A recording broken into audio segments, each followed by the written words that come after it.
Hey guys, Ellis here again. So today we're going to go through two types of training, what they're good for, what they're bad for. So it's going to be a nice quick one. So we're going to look at reactive training versus adaptive training. So probably haven't heard of the two types of training before.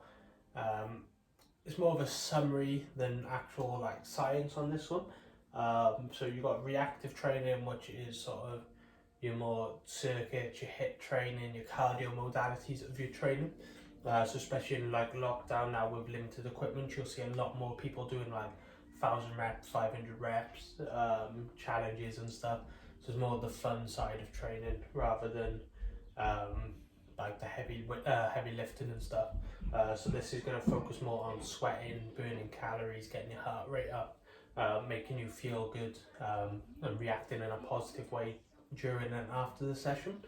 So it's sort of like the burn element of training. Um, it's good, it's got its place in training, it's fun, it's challenging, but in terms of getting the ideal body composition you want, so the low body fat, the high muscle mass, it's not ideal. It's not the one that's going to get you there, but it's the one that is sort of, you see it more because it's more social media friendly, social media savvy, it looks prettier, rather than like the nitty gritty training of like the adaptive training, which we're going to go on to now. So adaptive training is how your body adapts to the training, so following progressive overload, etc. It's just more like the weightlifting elements, so like your heavy squats, your deadlifts, your hip thrust, your bench presses, your lat pull down, stuff like that.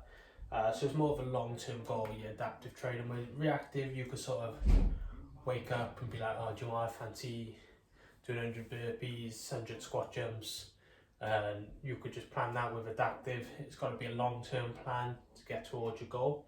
So it's a lot more planning, it's a lot more like sciencey based stuff involved, unfortunately. But then that's where, if you have a good coach, they'll be able to do all that, take all the guesswork out, and get you on your way.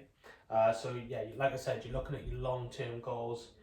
You're looking at getting stronger, lifting better, moving better, and then that's going to work on your body composition. So like I said, getting that body fat lower, muscle mass higher.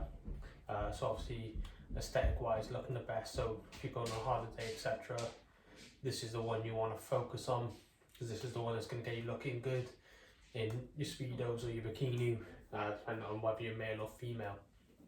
So yeah, that's pretty much in terms of that. So I'd always say you want to be smashing out adaptive training 3 to 5 times a week with a carefully planned program, following that progressive overloads I touched on before. You'll make sure you're progressing in your lifts, getting stronger, moving better, always making constant improvements, and then that's going to get your body composition there. And then you can chuck in your reactive training either at the end of them sessions, it's a bit more fun, or you can chuck them on your day off, just to keep you moving, especially like now during lockdown, obviously just to get you through that period.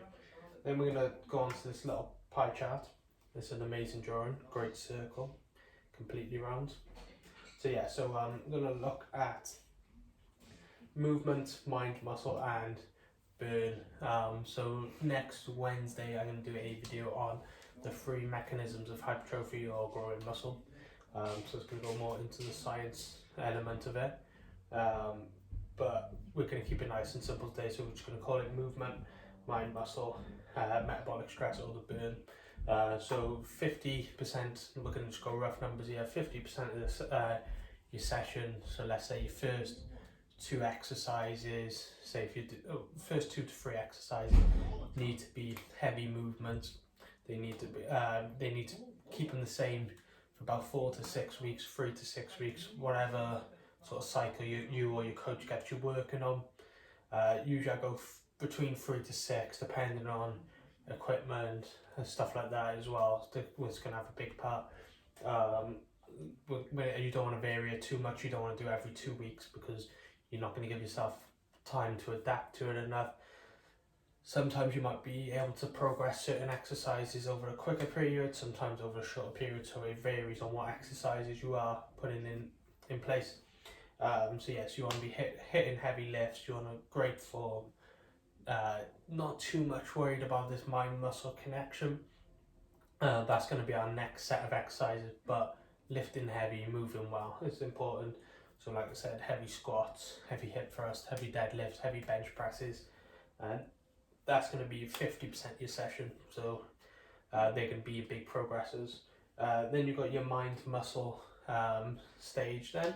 So like let's say your second set of exercises, so like can be seen as your accessory exercises, but it might not be. So it's going to be more like isolation work. So if you want to focus on your glutes, kickbacks,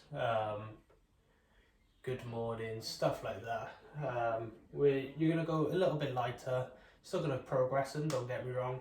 You can have a bit more variance in them, so you can change them like every 2 weeks and stuff. You're going to feel that you're going to focus on the contractions, and it's going to be really focused on the contraction. So like a leg extension, you might hold for 2 seconds, really focus on that quad contraction. And then you've got your burn sets, or your metabolic work then. So this is like the pumper work. So just getting the blood to the muscles, getting a good pump. I end the session for most of my clients on these. I'd never start because you want to be doing your heavy stuff with the most energy. Then your middle stuff with still a decent amount of energy, and then this is the last. It's got the least sort of profile to gain muscle, which I'm going to go on more detail for you next week. But yeah, you want to be just doing these a little bit of fun. I think it's more, for me personally, I see it more as mental. It gets people walking out the gym feeling good, wanting to come back, or like you probably forgot about the squat you've done there. They probably looked ugly, like you've probably pulled some ugly faces. Don't get me wrong, with the pump stuff, you're going to pull ugly faces eventually, but you're going to be like, oh, you're coming out, you're going to be flexing your biceps, flexing your glutes and whatever, taking good selfies after. So chances are you'll be like, oh, I ended that session amazing, and I come back to the gym. You're going to get into that routine, get into that habit, because it's reinforced with something positive. So yeah, so like I said, main difference between reactive and adaptive. Adaptive is more focused on long-term goals, so your body composition, where reactive can just be to make you feel better. So if you're having a bit of a down day, I'd recommend a reactive session. So if you woke up, you're like, oh, not feeling great today, not feeling very positive, just try like a 10-minute, 15, depends how much time you've got, a little HIIT workout, and I'm sure like the endorphins are released, you'll feel a lot better within yourself. Whereas if you do an adaptive session, you plan for that long-term goal for next year now, guys, because let's face it, summer's cancelled unfortunately. So unless you go on a winter holiday to somewhere warm, then do your adaptive training. That's going to be the one that's going to get you where you want to be in terms of your goals. So your heavy lifting is not going to be the prettiest thing. Like, just don't fall through all the like influencer stuff mainly. Like I've done it myself.